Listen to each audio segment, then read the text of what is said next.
Assalamualaikum warahmatullahi wabarakatuh.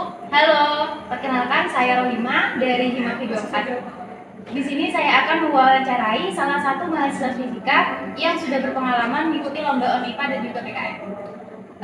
Boleh perkenalan nama dan latar belakang terlebih dulu, Mas? Oke, sebelumnya terima kasih atas kesempatannya kepada Himafi. Di sini aku Ahmad Haris Rasidi dari Fisika Angkatan 21.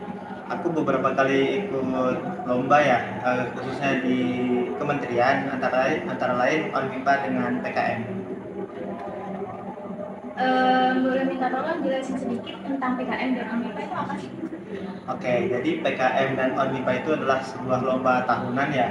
Itu yang diadakan oleh kementerian. Artinya lomba ini itu akan memiliki sertifikat langsung dari kementerian dan itu bisa menjadi surat pendamping kelulusan itu. Jadi jika kalian bisa mengikuti ONIPA dan PKM dan lulus ke nasional, itu kalian bisa mendapat sertifikat yang dapat mendukung kalian lulus. Kalau ONIPA? Oh, kalau ONIPA sendiri, oh ya, perbedaan ONIPA sama PKM ya. Di sini ONIPA itu singkatannya Olimpiade Nasional MIPA. Jadi bidang yang dilombakan antara lain itu ada fisika, kimia, MTK dan fisika. Nah, kemudian ini khususnya di bidang akademik saja.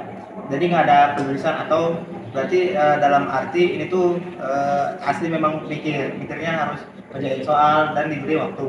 Untuk PKM sendiri nah ini dikhususkan untuk riset.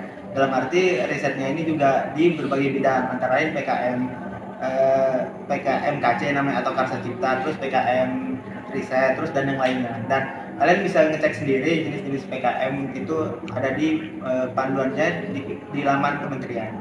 Mungkin itu sih perbedaan antara ONIPA sama PKM. Baik, terima kasih. Kira-kira sejak kapan Mas Haris ini ikut PKM?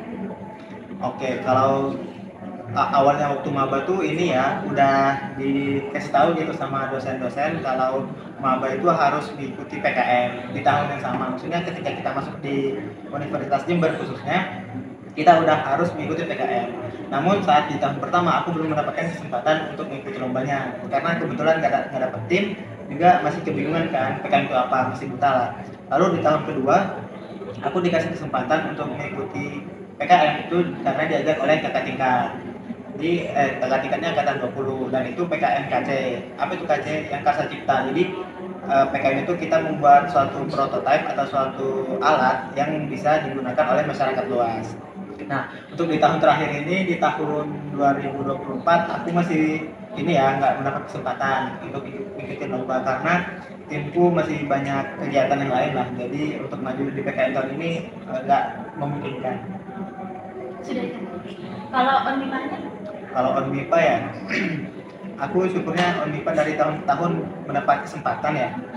Antara lain tahun pertama itu aku mendapat kesempatan ikut, itu kan berlaku untuk maba ya saat itu, jadi aku ikut aja. Jadi tahun pertama itu aku ikut dan alhamdulillah masuk 7 besar. Aku peringkat 6 dari 7 dan yang diseleksi itu apa yang diambil ke tingkat universitas itu 5 orang, jadi aku nggak masuk. Lalu di tahun kedua aku mencoba setelah diseleksi dari beberapa fakultas. Untuk fisika sendiri biasanya yang mengikuti ONIPA dari bidang fisika itu ada 2, MIPA sama FKIP. Nah dari beberapa orang ini aku masuk ke 5 besar. Syukurnya gitu aku dapat peringkat 4 dari 5 orang. Terus untuk tahun ini alhamdulillah baru tadi keluar aku mendapat syukurnya udah dikasih kesempatan lagi untuk maju ke tingkat universitas. Jadi Mas Haris ini satu-satunya dari fisika nih? Oh, kalau dari tahun ke tahun dari fisika selalu ada. Kalau dari tahun ini ada 3 orang, 2 dari angkatan 21 dan 1 orang dari angkatan 22. Alasan Mas Haris mengikuti PKM dan ONIPA apa? Alasannya ya, ini sih lebih ke nyari kegiatan ya dan nyari pengalaman gitu. Kalau misal syukur-syukur kalau juara kan jadi pengalaman yang berharga banget ya. Selain itu juga nambah teman dan pengalaman riset sih. Juga kan kita di MIPA kan dituntut untuk bisa riset gitu kan, bisa mengolah data dan segala macamnya. Untuk PKM sendiri itu bisa menjadi lahan atau wadah untuk kita latihan. Kalau untuk ONMIPA sendiri itu biasanya teman-teman alasan untuk mengikuti lomba itu pakai memperdalam materi atau memperluas pemahaman tentang fisika. Itu sih alasanku untuk mengikuti PKM dalam UIPA. Kira-kira hambatan yang Mas Haris hadapi saat mengerjakan proyek PKM ini apa? Kalau hambatan ya, di aku sendiri jujur di tahun pertama kan di tahun kedua ketika aku ikut PKM itu aku diajak ya sama cutting. Jadi kemarin itu aku nggak merasa diajak diskusi gitu. Jadi yang buat semuanya itu cutting-cutting aja. Ya jadi aku nggak mendapatkan vibes ketika membuat alat, ketika ngerancang ini itu segala macam. Jadi akunya nggak tahu. Cuman dari situ sih bisa jadi pengalaman gitu. Kalau misalnya ada ikut lomba ya kita harus merasa tanggung jawab gitu ya. Untuk hambatannya sih itu aku merasa nggak diajak diskusi sehingga aku nggak mendapatkan apa-apa gitu. Kan ketinggalan nih, terus Mas Haris untuk mengetahuinya lebih jauh itu gimana? Mengetahui lebih jauh tentang apa? Proyeknya kan ketinggalan. Untuk proyeknya aku tanya langsung ke ketuanya. Jadi sampai mana Mas progresnya gitu, kurangnya bahannya apa? Kalau KC ini kan masih perencanaan ya. Jadi belum membuat alat. Membuat alatnya itu ketika udah lolos ke nasional.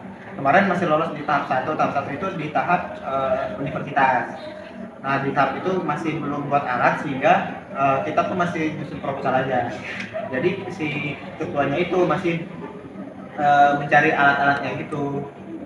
Dan dari situ kan udah buat rancangan proposal, dari situ aku baca-baca. Oh ternyata alur PKM itu nanti kayak gini. Jadi aku bisa tahu dari situ jauh mana risetnya. PKM yang Mas Haris kerjakan ini kira-kira berhasil kayak diterima atau disetujui? Kalau menurutku sih pandanganku kemarin disetujui. Kalau judulnya itu pas gitu. Aku merasa judulnya itu nggak seret atau nggak cocok dengan proyek yang aku buat. Soalnya judulku tuh masih terlalu umum gitu. Nggak ada target khusus. Misalkan biasanya kan kalau judul tuh udah spesifik kan, udah ada nama alatnya, terus buat apa, buat ini, buat itu kan. Kalau kemarin masih umum untuk energi kan, kalau boleh cerita, aku tuh tentang namanya ada sensor piezoelektrik, itu mengubah energi kinetik menjadi energi listrik. Dengan cara apa? Dengan cara ditekan. Nah, karena kita menggunakan konsep tekanan, jadi si piezo ini pengen kita letakkan di sendal atau di sepatu. Jadi ketika mahasiswa itu jalan dari kosan ke kampus itu kita udah masang piezoelektrik sehingga mereka pulang pergi itu udah menghasilkan energi sebesar sekian persen, dan itu nanti disimpan di baterai atau di mana gitu, di sumber listrik. Nah untuk pertama itu kan ada dosen pembimbing kalau PKM itu harus ya, itu dosen tuh langsung setuju gitu loh, kayak semangat karena idenya baru, terus juga alatnya juga jarang ada yang pakai. Nah karena kami judulnya kayak gitu, kalau pandangan sendiri sih karena judulnya masih umum tadi, jadinya nggak lolos ke tahap nasional, berarti tahap 1 aja atau di tahap universitas. Kan sudah tidak diterima atau tidak lolos, nah Ya. Itu bisa ngajuin lagi nggak dengan proyek yang sama tapi judulnya beda gitu? Kemungkinan bisa sih di tahun depannya ya, dan pasti harus ada ini sih pembaruan atau novelty biasanya. Kalau pengen menggunakan proposal yang sama itu biasanya harus ada pembaruan sama ada kayak revisi gitu, harus ada diganti. Harus ada berarti? Bisa dan harus diganti. Beberapa aja mungkin lagi. Berarti Mas Haris ini punya banyak pengalaman ya di bidang PKM, terus lomba-lomba seperti ONMIPA. Iya bisa dibilang. Terus ini Kak, bagaimana Haris ini bisa melihat peluang karir setelah lulus dari prodi fisika? Oke, kalau ngomongin peluang karir tuh luas ya. Aku bersyukur di fisika FMIPA UNED ini sendiri, kita kan terbagi-bagi ya, konsentrasi fisika sendiri, kayak bidang ilmunya untuk tugas akhir nanti seperti apa. Kalau aku sendiri melihatnya kita bisa bekerja di pertambangan, bisa perminyakan bisa, karena kita di sini disediakan yang namanya itu kombi atau lupa aku singkatannya apa. Kombi ini ada kombi geofisika. Jadi dari geofisika ini kita belajar mengenai ilmu bumi. di situ bisa merambah bekerja di pertambangan bisa, perminyakan bisa, atau di Pertamina juga bisa. Lalu juga kita bisa bekerja di kedokteran. Walaupun kita fisika, kita masih bisa bekerja di rumah sakit atau bekerja di ranah medis. Kenapa? Karena kita di sini ada yang namanya instrumentasi untuk kesehatan ataupun untuk namanya fisika medis. Kemudian kita juga bisa bekerja di kelistrikan karena di kita ada bekerja ada belajar mengenai satelit, ada bekerja mengenai alat-alat listrik seperti sensor, seperti Arduino gitu. Terus juga kita bisa bekerja di bidang nuklir atau bidang energi. Di sini udah ada dosen-dosen yang bekerja atau udah berkecimpung lah di dunia nuklir.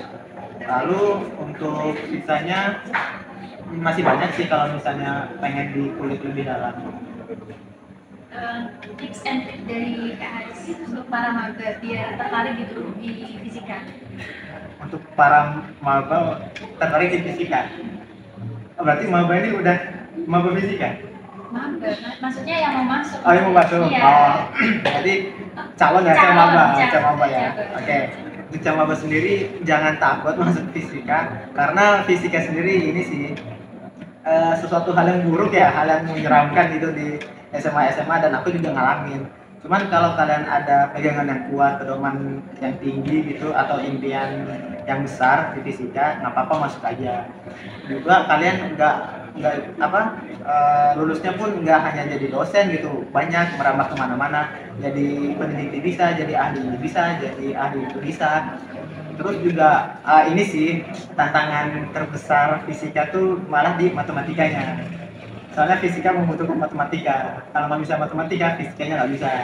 Itu sih PR terbesar untuk mahasiswa camaba yang ingin masuk fisika. Ya pastinya harus belajar lebih ekstra lah. Mungkin itu saja Mas yang bisa aku sampaikan ya. Terima kasih sudah menyempatkan waktunya untuk diwawancarai. Wassalamualaikum warahmatullahi wabarakatuh.